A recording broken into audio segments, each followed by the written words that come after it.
Hi, I'm Femi OK. You're in the stream today. Part 2 of our discussion about the US President Donald Trump and the journalists who cover the White House. Now, it is no secret that both sides have a tumultuous relationship. So what is it like covering the White House when the president seems to prefer tweeting rather than any other form of communication? Joining us to talk about this, we have Yasmin Alamiri. She's a digital reporter with CGTN America. Heather Timmons, White House correspondent with Quartz. Siraj Hashmi is the assistant editor for Red Alert Politics. And joining remotely from Washington, D.C., Brian Callum. He's an executive editor for the Sentinel newspapers. Hello, everybody. Great to have you back for part 2. Let's set the scene. Let's play a few of the President Trump's. Let's say these are some of his greatest tweets. Have a look.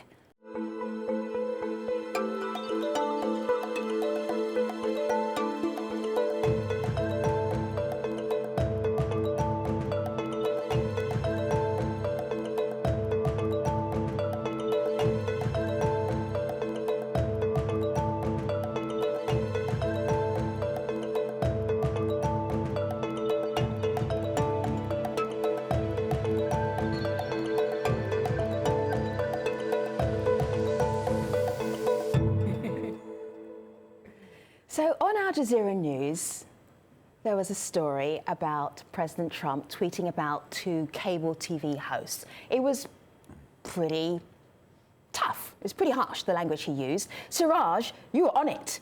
Guess the president is sleeping on the Oval Office couch tonight. You are right in there. Are you enjoying the fact that the president describes himself as one of the world's greatest users of social media? When he met Prime Minister Modi, he said, we are both great users of social media. Are you enjoying the fact that you can access some of his thought processes just by jumping on Twitter? Oh, it's amazing. I mean, under the Obama administration, we were only kind of learning it. We couldn't do this really with George W. Bush because Twitter was basically invented in 2006. So why would any president get on it then at that point in juncture? So the fact that Donald Trump has been able to get his message out as kind of unfiltered as he does, I enjoy it from the perspective that he seems to only open his mouth and insert his foot. And that really just from an objective standpoint, every president has a chance to control the message. And anytime that, White House Press Secretary Sean Spicer or Deputy Press Secretary Sarah Huckabee Sanders, they try to instill a message, Trump just comes right in and undermines everything. That's true. It is funny. I mean, it's like watching conversational. Sorry, he's much more conversational, I think, and he is much more candid, whereas previous President Obama was much more buttoned up. He was much more academic. It's very reflective of the type of person he is. And I think it is sort of a tap directly into his psyche. The stuff that's upsetting him just comes right out. And it's interesting as a sort of someone who's covering a person and wondering what's going to happen next. And you can almost say, oh, he's tweeting about how he's upset about the way the travel ban has been, put down. And you can sort of see the wheels turning.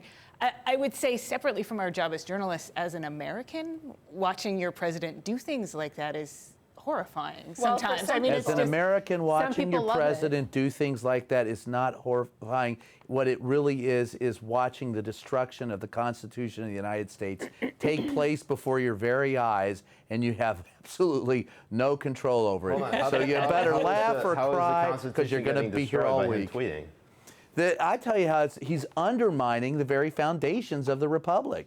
Every time he tweets, whether it's going after the press or whether it's going after an enemy or whether it's the tweet that he had against an anchor of a television show, it undermines not only the legitimacy of the president, but it undermines him as well. I mean, you can make a case about the dignity of the president and the office that he's supposed to take, but it's not like Twitter was invented back in 1776 when the founders were like, oh, how do we make sure a president stops tweeting in the future and undermining the Constitution? Like, no, free speech is fine. No, I'm not saying that. I'm saying it's worse than it's worse than theater. It's worse than all that. You couldn't anticipate that. And there are a few presidents we probably did. Andrew Jackson, maybe Buchanan, Taft. Some of those guys you probably didn't want to see on Twitter.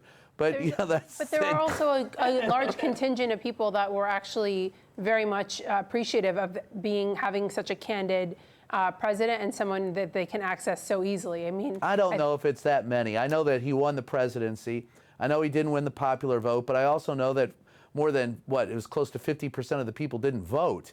So it's really hard to know in this country where the feeling is, because people, and if you want to really go back to sources. You judge by people who engage with him on Twitter. I mean, that's the only thing I'm saying, is that those are not fabricated. You're right. So, you're right there. If Absolutely. everyone in America was on Twitter, then that company would be doing a lot better. Sure, Twitter's got to love the president. I wonder if he has stock in it. My goodness. One thing that's amazing, though, is I don't know why, for President Trump, who has, he's very cognizant of how people think about him.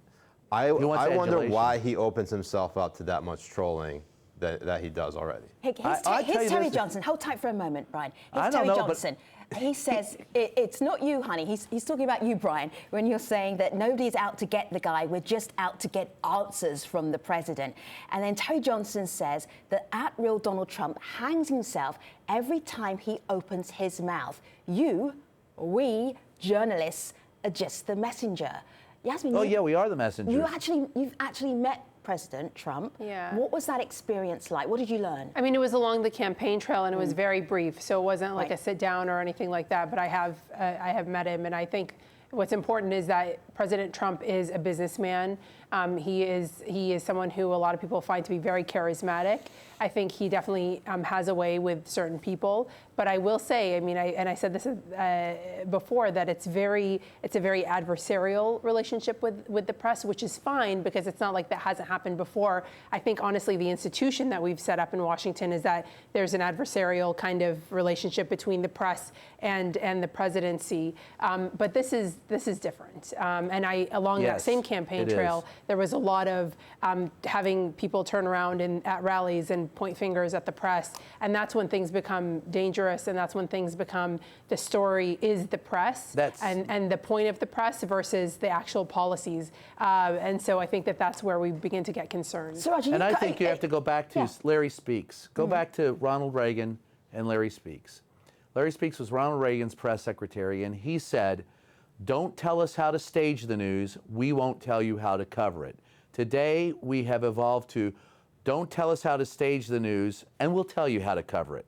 And that's the disappointing part of this president. And honestly, I've met a lot of sore losers in my life, but I've never met a sore winner. He wants to talk about the press. He wants to talk about Hillary Clinton. He wants to talk about Obama. They're not in office anymore. He is. We need to talk about him. Doesn't he think he's important enough to talk about? To be completely fair, President Obama never does. In his first couple of years, President Obama railed against George W. Bush every chance he could, especially when he wasn't getting anything done. So that is just indicative of the president. I think that's all of them. Yes, that's indicative of all the presidents. That's true. I do find, and this is one of the funniest stories that I can recall from one of our White House reporters going to cover and actually interviewing Trump. I believe it was Sarah Westwood with the Washington Examiner. She has a sit-down interview with him, and I think it was either before or right after the interview, he handed her a copy of the Electoral College map that he won, with all the counties mapped in red and blue. Right. And whether you're a conservative or a liberal, that's just hilarious, because he just will not let go of it. And this was only back in April. Right. Let me take you to May. Guess. This is May the 8th, and some Time journalists were invited to the White House, and their interaction with the President of the United States is fascinating. Have a look. My name is Zeke Miller. I'm a White House correspondent for Time magazine. On the evening of May 8th, I went to the White House to interview the President of the United States and have dinner with him, along with Time Washington Bureau Chief Michael Shearer and Time Managing Editor Nancy Gibbs. The president was obviously trying to put on a show for us. It was choreographed. There was a whole bunch of stage direction. It started in the Oval Office. He took us behind the scenes into his private study, a room where he does a lot of his work during the day. We then walked into the executive mansion. He rode in the elevator. We thought he was going to go to the first floor. Instead, he took us up to the second floor, the private residence. Secret Service doesn't allow most photographs in the residence levels, and we were essentially not permitted to take photos up there. I've interviewed the president 7, 8, 9 times. I've never seen him like that, and I've never seen the White House like that. And this is a sort of unusual level of access for anyone, reporters included. And it speaks to how the president likes to use the powers of pageantry to achieve his aims. I think that's so interesting because besides being a businessman, the president really is a reality show star. And so much of this presidency seems like it is stage managed in such a fascinating way. You know, you have those meetings in the Rose Garden to announce the pulling out of the Paris climate change, Yes, and there's like exactly. a jazz band playing, and there's people That was the that best part of it. I know when they were playing Summertime. Yeah, it was great. By the way, I think I enjoyed that. I went over and I talked to the guitarist for about 5 minutes. They served lemonade to the journalists. Yes. Which, again, All right, so let's set the scene because you have access that we don't have Right. outside of the White House. So set the scene and explain So why this was so It's a stage beautiful managed. summer day. Right. And everyone, the journalists are sort of piped out and they all sit in the back row. And then the guests start coming and they're all young, blonde, conservative looking, and most of them, and they're all sort of put into the front rows, and it seems like they're carefully managed in there, and we're all waiting and waiting, and the president is late because the president's always late.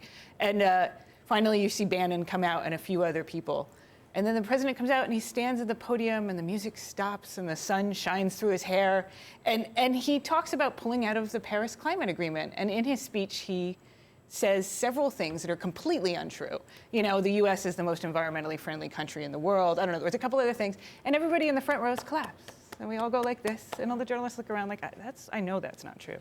And so No, they We're didn't talking just about sit there and environmentally clap. friendly. They stood up and clapped. Yes, so you got They a standing stood up. He got a ovation standing ovation for pulling out of this. For pulling out of the climate accords and at the same time lying to us. Right. That was, we sat there in those, and that was the irony of that day. I'll never forget was he's talking about pulling out of the Paris Climate Accords on the hottest, muggiest daggone day of the year the journalists in D.C. weren't clapping, so that needs to be we're said. sitting there The sweating. journalists weren't clapping, definitely needs not. to be No, it said, was all the yeah. people in the front row and the guests. And when he would sometimes say something that was so obviously factually incorrect, you could kind of see someone in the guest section kind of like raise an eyebrow.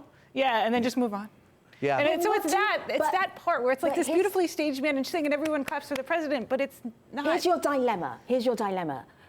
How do you deal with that? You are fact-checking. How much of your job is fact-checking? And then how do you share that with your audiences and your platform? Well, I mean, it's pretty much like 90% of the job.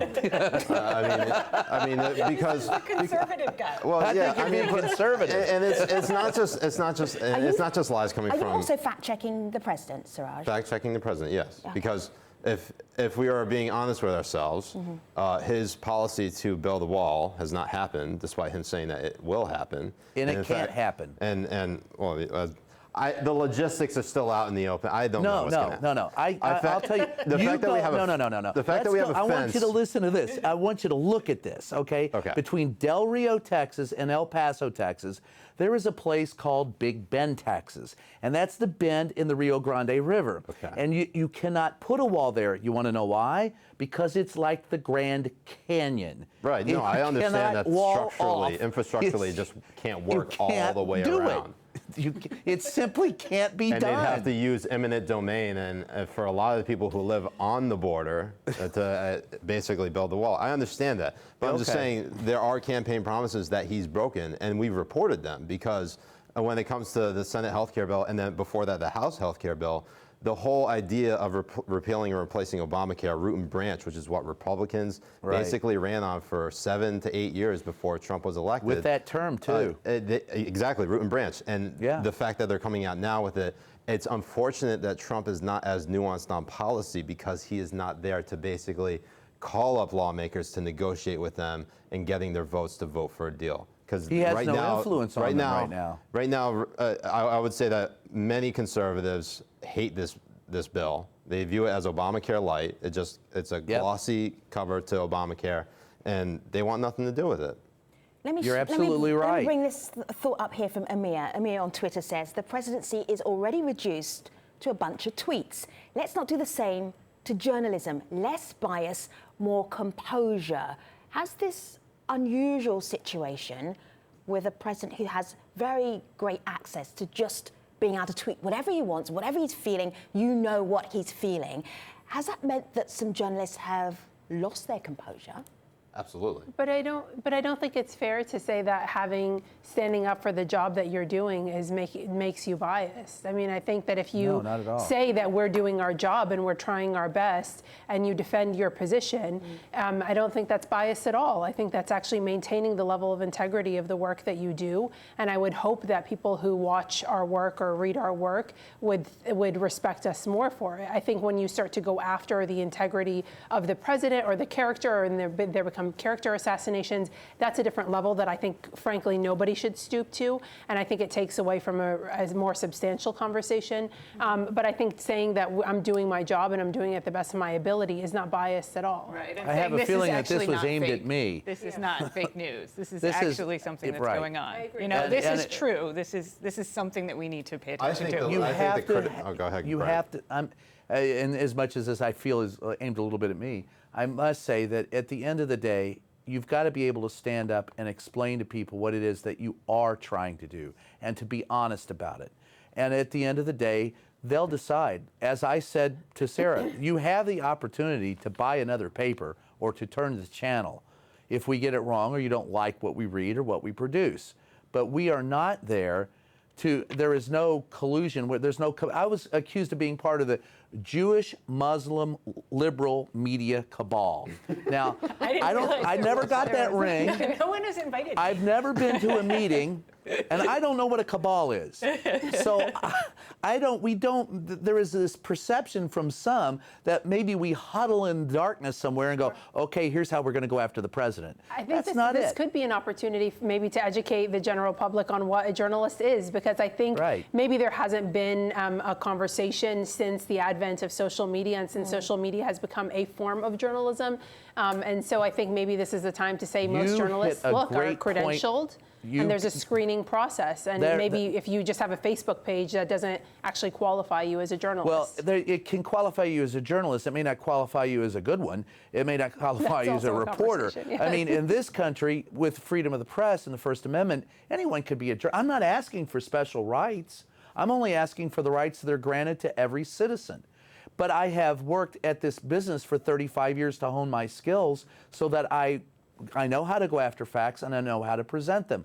That's, when somebody says, well, I could be a reporter, you all don't do anything special. It's like, would you walk into a brain surgeon and go, yeah, that's not the way to do it. I know what I'm doing. You move out of the way. But somehow they think they do. And there is a new breed of people who call themselves journalists that are activists. There was a woman that was in the press room. There are a couple of people who have been in that White House press room that were those who disrupted the Caesar play in New York City. And they're proud to call themselves reporters or journalists. You're not. You don't actively seek to become part of the story as a reporter. Unfortunately, I became part of the story. I didn't want to, but I didn't jump the stage and try to pull actors off a stage and go Viva la Trump or whatever. That's a completely different thing. And there are people who believe that you can be a reporter and active. And Hunter Thompson is dead. The new journalism doesn't work. You can't be subjective in your reporting. You need to be a disinterested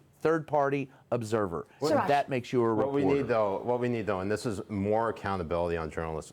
Journalists now more than ever have to play error-free baseball. So the fact that No room for mistakes. And we're not going to do it when we fire copy editors. And that goes. But you've hit Brian, hold onto. tight. Brian, hold tight. I want to hear Siraj finish his thoughts. What Go I'm ahead. saying is that the repercussions for journalists now are much higher than there is for the president and his administration.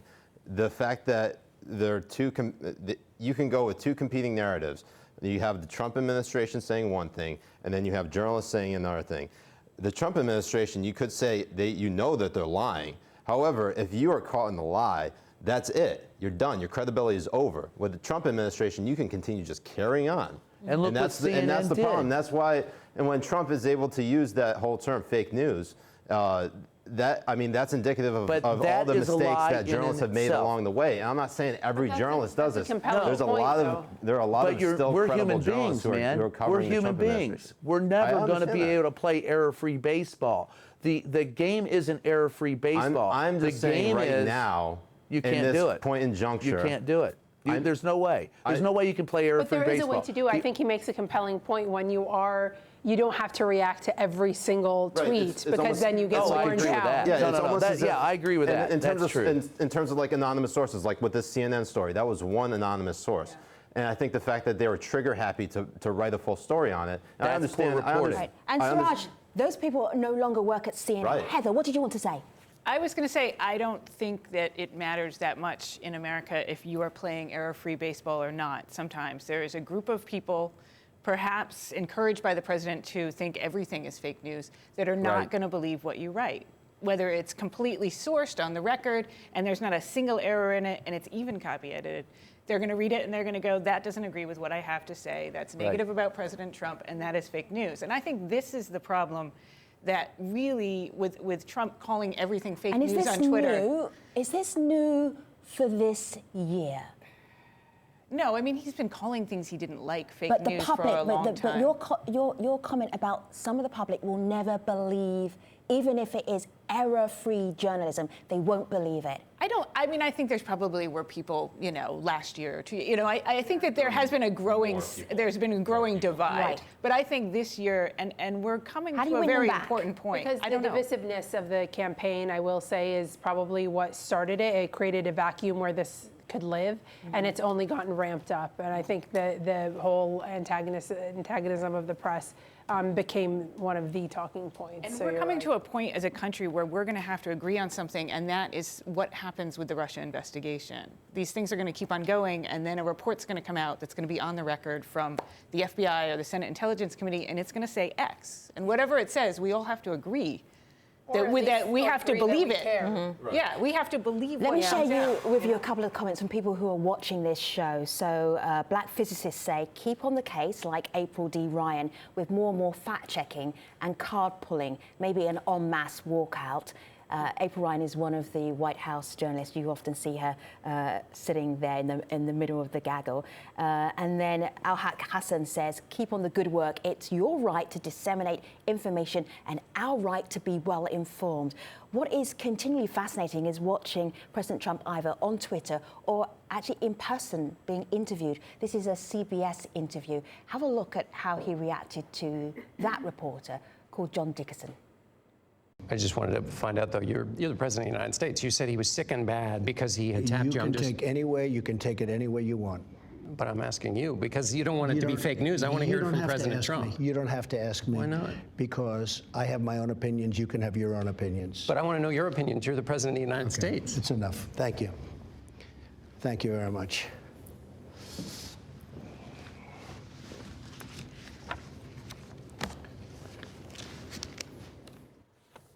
Amazing. And we've seen the press, his press people recently say the president's tweets speak for themselves. And then we all sit in there and we go, but what does it mean? No, they don't. I have no idea what he's saying. Right. Kofifi. What does that mean? Not even that. Not the misspelling, but other things that are, Let's be honest, we've got 90 seconds left. Not long enough, because I've got some really interesting experiences that you've all been sharing. So thank you so much.